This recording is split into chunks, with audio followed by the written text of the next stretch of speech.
Well, gone are the days of whisky being an old man's drink, with a growing number of young Australians heading for the Scotch. Premium spirits are undergoing a renaissance in Perth, and two entrepreneurial young men are hoping to cash in on that trend. They're building Australia's first bourbon-style whisky distillery right here in Perth. Catherine Diss reports.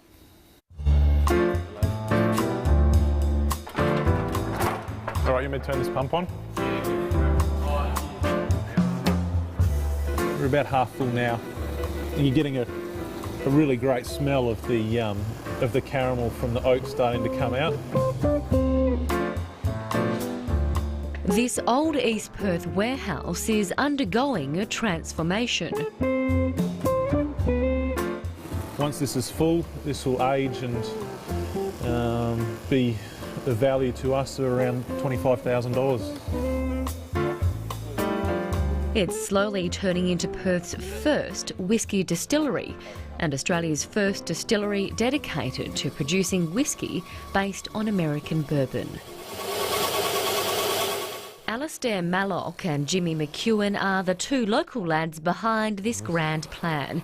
It's a dream driven by a passion for the brown liquor, which started with making moonshine out of a backyard shed.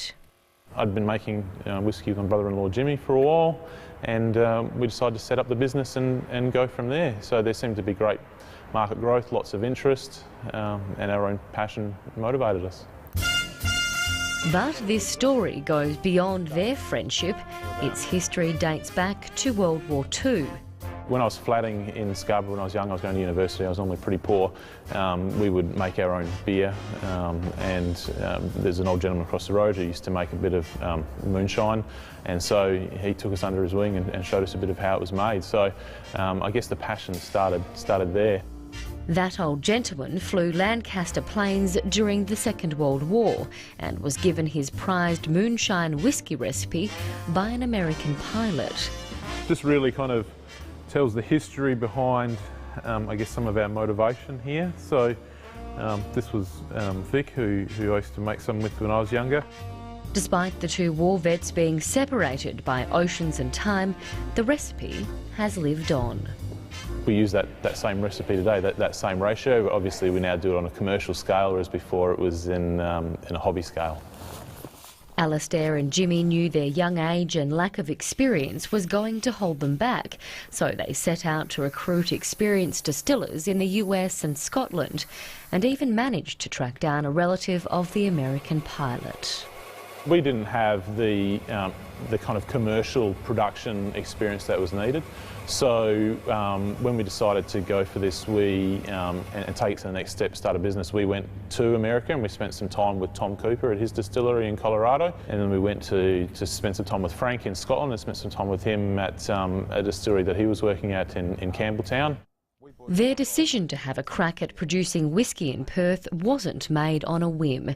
High-end spirits are undergoing a renaissance in Perth, with a growing number of young men and women turning to the old man's poison as their drink of choice.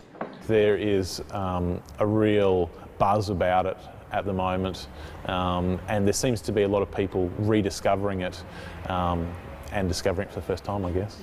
In terms of the figures, in the premium ranges of whisky, you're talking at probably about 12% growth per annum at the moment, so really significant. New research shows Australians now drink almost 19 million glasses of whisky every month. That's an increase of 3 million since 2009. It's a trend the industry says isn't exclusive to whisky. Gin and tequila are also making a revival. The population growth in WA over the past 4 to 5 years has seen a high level of people in the state. A higher level of coming with that is an expectation of quality product. Some people have had more money in their pocket, which has meant that they're able to afford a higher quality or a higher level product as well. The consumer is a lot more knowledgeable now about the pure spirit.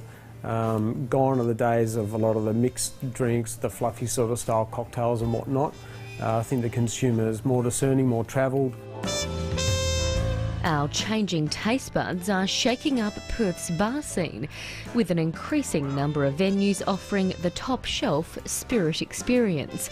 Andy Freeman is one such entrepreneur. He opened Varnish on King a year ago and specialises in American whiskies. It was more or less a niche in the market that no one had tackled. The location and the timing with the King Square, all the development happening down here with the railway lines being sunk and everything, it just seemed like the right opportunity. Just down the road on St George's Terrace is Helvetica Bar, one of Perth's first dedicated whisky haunts. Its owners took a punt on the idea 5 years ago and have been going strong ever since. Before it was all about the beer. It's all about the wine as well, a little bit to a lesser degree. But then, you know, cocktails are a little more okay, even with males. But whiskey's really taken off. The whisky revolution isn't only taking place in bars. You've got bottle shops that used to specialize just in beer and wine that are now actively making arrangements to increase their whisky ranges, what might have been 30 or 40 bottles if they were lucky, all the way up to 500 or 600 now, with some bottle shops specializing in just whisky. Avid whisky appreciator Nathan Dutain set up Perth's only official whisky club 7 months ago. When we started it, I expected us to, if we were lucky, we'd hit 150 members, and in 7 months' time, we're sitting at almost 400. It's a growing appetite Alistair and Jimmy are hoping their product will satisfy. I think there's a real hunger for artisan products at the moment in WA, and that really ties in with it being locally sourced, all the ingredients and made here in WA. But it's still 2 years before they get to crack open their barrels and their whisky hits the shelves. We're going to give a premium product, especially with bourbon. It's going to be light and sweet, and you know, hopefully we can educate people that there's more to the drink than just getting drunk on it.